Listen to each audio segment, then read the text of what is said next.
दोस्तों, जापान की वजीर आजम सनाया ताकाची, जिसने न सिर्फ इस वक्त जापान की सियासत में तूफान बर्पा किए हुए हैं, बल्कि पूरे मगरबी मीडिया की शह सुर्खियां भी इन्हीं के नाम से सजी हुई है, जो आज पूरे वेस्ट की आई ऑफ अटेंशन बन चुकी है।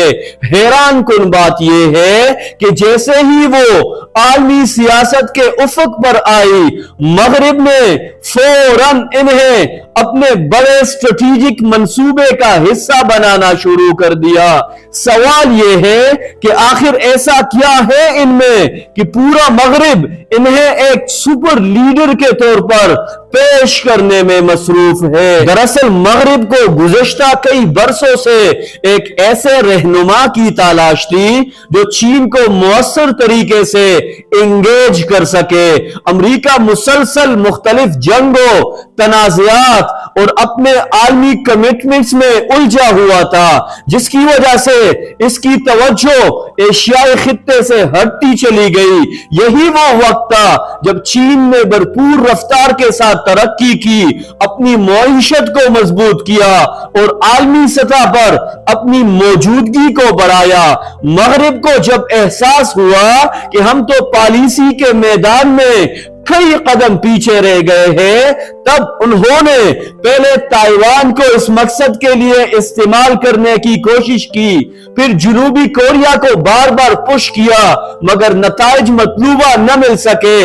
अब इन्हें जो परफेक्ट कैंडिडेट मिला है वो है जापान की वजीर आजम सनाया ताकाची, जिन्हें मगरिब ये समझ रहा है कि शायद वो चीन को रोकने या कम अज कम मसरूफ रखने में मुअस्सर किरदार अदा कर सकती है। यही वजह है कि आजकल वेस्टर्न मीडिया इन्हें गैर मामूली कवरेज दे रहा है। हर बड़े चैनल, हर बड़ी वेबसाइट पर इनकी तस्वीर, इनके बयानात, इनकी पॉलिसियों पर खुसूसी प्रोग्राम नशर किए जा रहे हैं।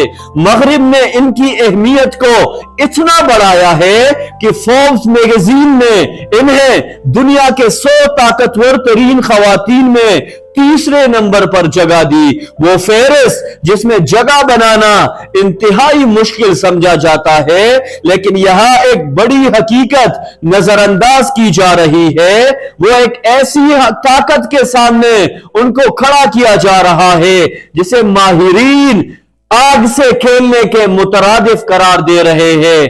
चीन जैसी स्ट्रेटेजिक और माशी कुव्वत को बार बार प्रोवोक करना न सिर्फ एशिया के अमन को खतरे में डाल सकता है, बल्कि खुद जापान की मुस्तकबिल और खित्ते के तवाजुन पर भी संगीन असरात मुरतब कर सकता है। हिकमत तो ये थी कि मगरिबी ताकतें इनको कूल डाउन स्ट्रेटेजी देती, इन्हें बताती कि खित्ता पहले ही कशीदगी का शिकार है, इसे मजीद बेसुकूनी में न धकेला जाए। लेकिन इसके बरअक्स हो ये रहा है कि मगरिब मुसलसल इन्हें मजीद हाइप दे रहा है।